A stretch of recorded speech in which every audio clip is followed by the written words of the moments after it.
binti Muhammad Azizi, wartawan TV Meletup SK Kedai Bulu 2. Hari ini kami berada di Medan Mall Tunjung untuk membuat liputan khas Pesta Buku Kelantan 2026 yang sedang berlaku dengan begitu meriah.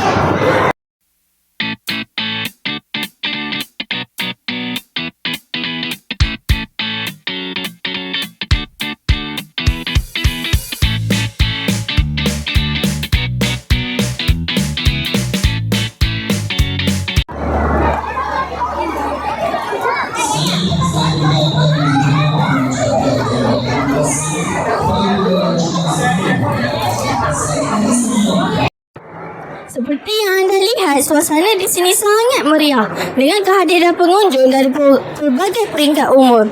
Murid sekolah, ibu bapa, malah guru-guru juga tidak melepaskan peluang untuk mendapatkan bahan bacaan yang menarik.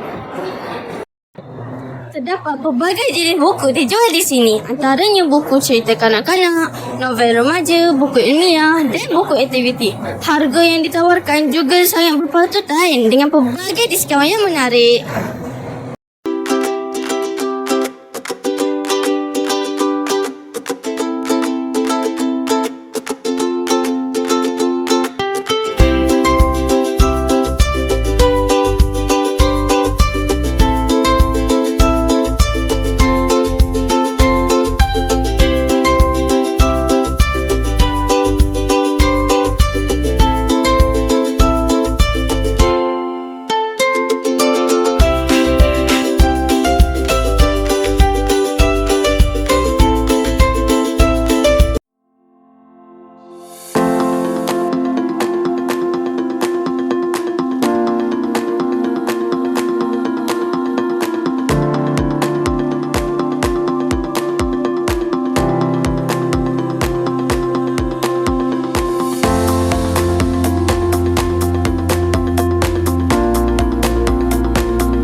Baiklah, bersama saya seorang pengunjung cilik. Boleh perkenalkan diri anda?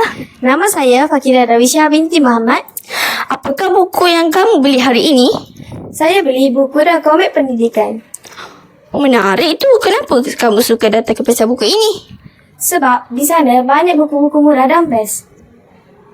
Okey, terima kasih Fakira. Sama-sama.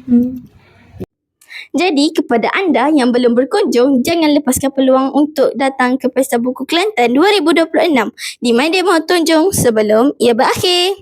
Saya, Hana Zinira binti Muhammad Azizi, melaporkan untuk TV Meletup SK Kedai Bulu 2. Sekian, terima kasih. Bye.